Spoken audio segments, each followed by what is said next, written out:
I've introduced quite a few people to the world of mountain biking over the last year or so, and as you probably know, there's a lot to explain when it comes to bike features and mechanisms. One of the first and most important things that always comes up is the drivetrain. The drivetrain includes the derailleur, chain, shifters, and gearing. The gearing is also known as the chainring and cassette. Most people coming into mountain biking have had some experience with a cheap department store bike like a low-end Huffy, Mongoose, or Schwinn. These bikes are almost always equipped with a 21 or 27 speed drivetrain system, and it's almost like they use that high number of speeds as a marketing technique. More speeds is better, right? Well, the short answer is no. If you think about a car, most have either 5 or 6 gears in the transmission, and that will get them from 0 to over 100 pretty efficiently. So why does a bike need 20 plus gears? If you really were to use all of them, you'd be doing more shifting than anything. So let's outline the physical differences you'll see between a 1x and a 2 or 3x. So the main difference here is that with a 1x, you're going to have a single chain ring. It's always 1 gear in the front and typically 9 to 12 in the rear. This means only 1 derailleur and 1 shifter on the right side of the bars.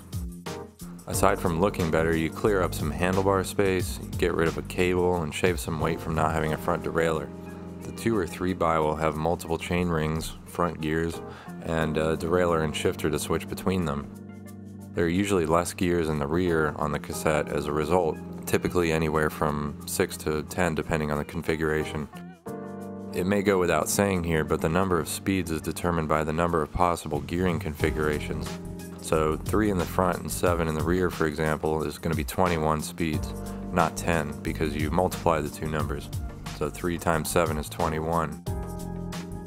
Over the last 4 or 5 years, 10, 11, and 12 speed 1x drivetrains have become the standard in the mountain biking world, at least on the mid to high end model bikes. Yet we're still seeing 3x's on pretty much everything under the $500 to $800 price point. So why is this?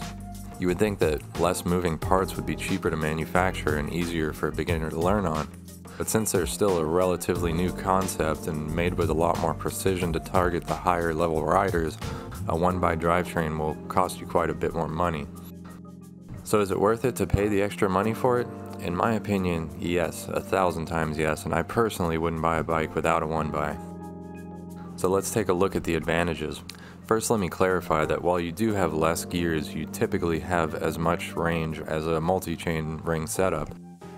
This means that your gearing goes from a very low granny gear, which is great for climbing and low speed control, all the way up to a 10 or 11 tooth high gear that will let you go faster even when you're already flying downhill.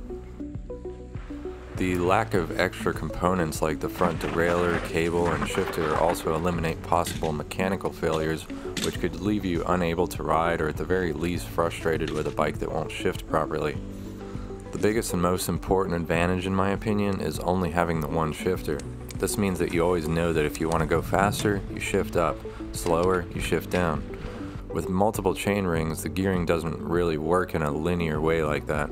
For example, which would be higher on a 3x, 6 gear in the rear and 2nd on the front, or 2nd gear in the rear and 3rd on the front? You can eventually figure it out, but the fact that you have to think about it and just try to feel it out as you're riding is not a very intuitive mechanism. This creates even more difficulty for newer riders who likely can't justify dropping $1,000 to $2,000 on a bike. Newer riders typically struggle with shifting to begin with, so to add a sloppy system to the equation is just not helping anyone. For these reasons, I believe that we will start to see lower grade 1x's on entry-level bikes over the next few years, which will be a win for everybody. But for now, if you're just getting into mountain biking, I would highly recommend picking up a bike with a 1x drivetrain.